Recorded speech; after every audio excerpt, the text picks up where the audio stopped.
لەبارەی ناکۆکیەکان لە نێو ئەنجومەنی پارێزگاینینەوە گفتوگۆ دەکەم لەگەڵ بەڕێز ئەحمەد کەنعانکێکی سەرۆکی فراکسیۆنی پارتی لە ئەنجومەنی پارێزگاینینەوە کە ئێستا لە دهۆکەوە لەگەڵ منە. بەڕێز کەنعان زۆر بەخێر بێ بۆ کوردستان 24م کێشەیە چییە لە نێو ئەنجومەنی پارێزگاینینەوە سەری هەڵداوە؟ زۆر سپاس خێرندار بی. بەڕاستی کێشەکە ئەوەیە کە پشتی کە نینەوە مستەقبل دروست بووە ئەو کوتلە هەر دەستپێکێ ئەمە لەگەڵ نینەوە موحەدا 17 نەفەر بووین، زۆر نزیکیەک بووین کە ئەمە قەرارماندا گوتین بە مەبدەی تەوافق پێکەوە حکوومەت تەشکیلکەین. حوسەکانیش دابەش بوون، هەروەها سەرۆک ئەنجومەن جێگەرەکە پارێزگا جێگەرەکانی هەردووک بە عەدالەت هاتە تەوزیعکردن.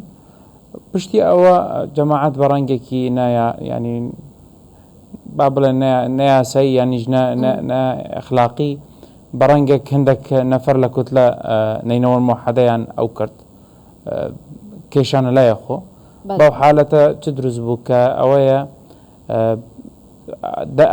تەوازنەکە تێکەل بوو تێکچوو، وەختێ تەوازنەی کوتلەکان تێکچوو قەرارەکە هەر فەرق بوو.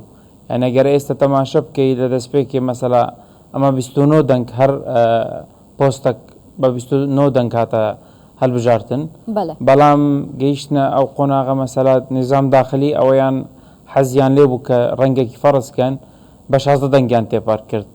ئەمە نەڕازی بووین، حاضر نەبووین، بەڵام نەگەیشتە ئەو مەرحەلەکە ئەوە ئێستامە لە تێداینە. پشتی ئەوە دوسێ جەلسە چێ بوون، هەندێک مخالەفاتی قانونییان کرد.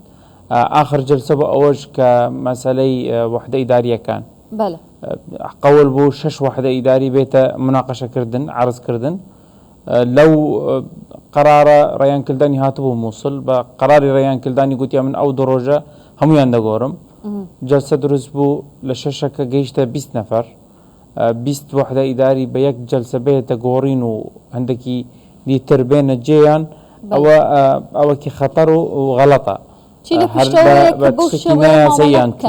هەرچەندەیانی ئەنجومەنی وەزیرانی عێراقیشەوەی قبول نەکرد و بڕیارەکانی ڕاگرت، بەڵام چی لە پشت ئەوەیە کە دەیانەوێت بەو شێوەیە کار بکەن؟ ئایا ئەو لایەنانە دەیانەوێت بە زۆرینە ئیداری خۆجێی پارێزگایەکی گەوری وەکو نینەوە بەڕێوە ببن؟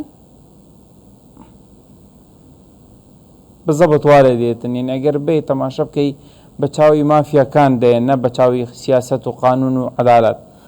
ئەوەش یعنی سەبەبی سەرەکیش ئەوەیە کە حەز دەکەن پارتی دژی پارتی بن، یانیش بە ناوی پارتی دژاتی هەموو نینەوە بکەن. چونکو پارتی ئەگەر بێ پارتی نەبەس تەمسیلی کورد لە مووسڵ دەکە، هەموو پێکهاتەکانی مووسڵ لەوە ناو پارتی هەنە، یعنی چ لە دەمی ئینتیخابات چ دەمی حتا وحدە ئیداریەکانی ئەوەی بەدەستی پارتی بوون، هەموو کورد نەبوون، کورد بوون، ئیزدی بوون، مەسیحی بوون، عەرەب بوون، هەموو پێکهاتەکانی شەبەک بوون. هەر مەنتەقە و گۆڕ سیستەمی ئەو مەنتەقە یعنی لۆکالی بوو سیاسەتی پارتی لە مووسڵ. بۆ نمونە مەسەلا باشی شەبەک لێنە مدیر ناحیە شەبەکە، تلکێب مەسیحی نەمەسیحی بوو، فایدە کوردن کووردە، بەو ڕەنگە چوێە. ئەوجا لەبەرەوەی ئەوانە پێیان خۆش نییە کە پارتی سیاسەتێکی گونجا و سیاسەتێکی بە عەدالەت بەکاردێنی لە ناو مووسڵ. پێیان خۆشە ئەوەیە کە بە عنف و بە قووەت بە مەبدەی قووەت بەکاربێنن. چ جار پارتی قووەت بەکار نەهێنا بوو، بەڵام ئەوانە ئێستا بەکاردەهێنن و ئەوها دیار دەکەن کە ئەوە ڕەتفعلە. واقع حال ئەوە ڕەتفعل نییە، ئەوە فعلێکی ئەوانەیە تازەیان دەرچوونە، تازە هاتنە سەر ساحەتی سیاسی. لەبەرەوەی محاوەلە دەکەن بە پارتی خۆ گەورە بکەن، چونکو وەزن و توقلی پارتی لە مووسڵ ئەو هەند گەورەیە، هەر کەسێک حەز دەکات ببیتە تشتێک لە مووسڵ باسی پارتی دەکات، بەڵکو ناوی لەگەڵ پارتی بێتن. پێچ ئێستاش زۆر نمونە هەبوون کە دژاتی پارتیان کرد کە لۆخۆ بکەنە ڕێکلام. لە دوای ڕاگررتنی ئەو بڕیارانیان بۆ گۆڕینی چەندین پۆستی ئیداری لە پارێزگای نینەوە، ئێستا کاردانەوەی ئەوان چییە؟ هەڵوێستیان چییە؟ چاوەڕێی چی دەکەن ئێوە دواتر؟ بە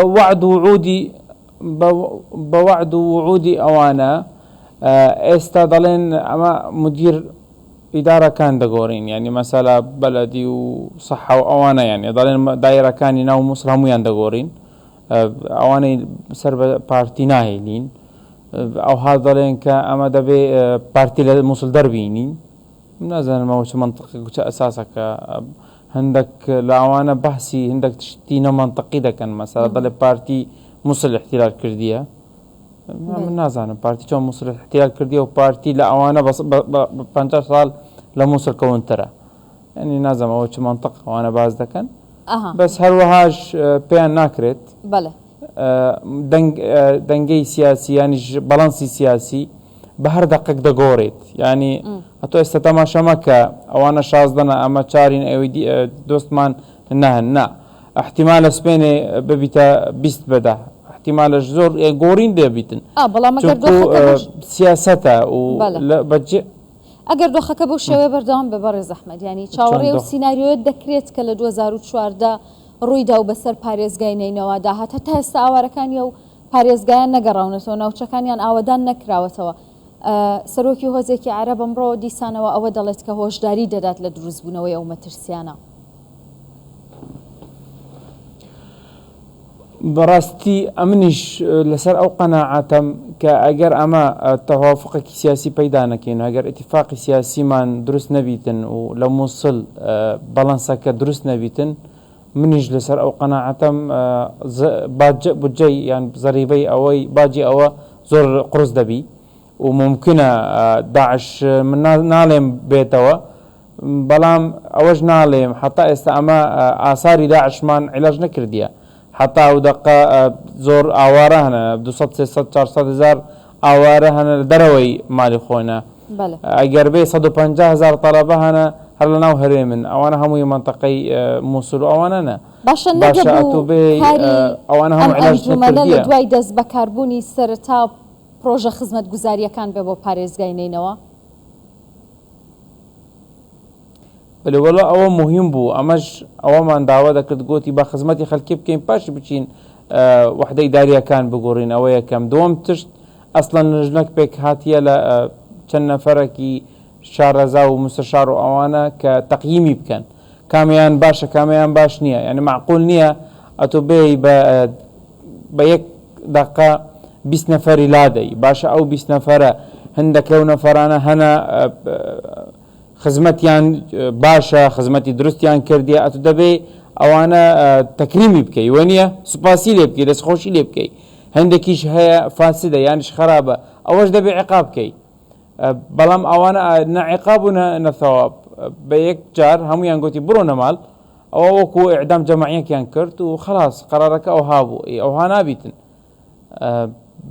مەسئلە ئەو نییە کە ئەتو هەندێک مەسەلە نمونەک یەک نەفەریان نەگۆڕی ئەوەش وە بزانم وەلای دایەوان ئەوەی تلعفەر چونکە ئەوانە بە ئەو یان دەیگوت گوتی ئەمە خوینی گەنج دەینین خوینی تازە دەینە ناو مووسڵ لەبەرەوەی دەگۆڕین باشە لۆیە تلعفەر نەتگۆڕی دیسان دەنگیاندا لەسەر عینەن شەخسەکە یان ئەوە لۆ نمونە هاتە بەرچاومە ئێستا چکو لۆ تلعفەرت نەگۆڕیە لۆ بچیت باشیقەی پێش ساڵێکیان دانایە هیچ مشکلەی نییە بگۆڕی دەست خۆش زۆر سپاس بەڕێز ئەحمەد کەنعان کێکی سەرۆکی فراکسیۆنی پارتی لە ئەنجومەنی پارێزگای نینەوە کە لەگەڵم بووی دەست خۆش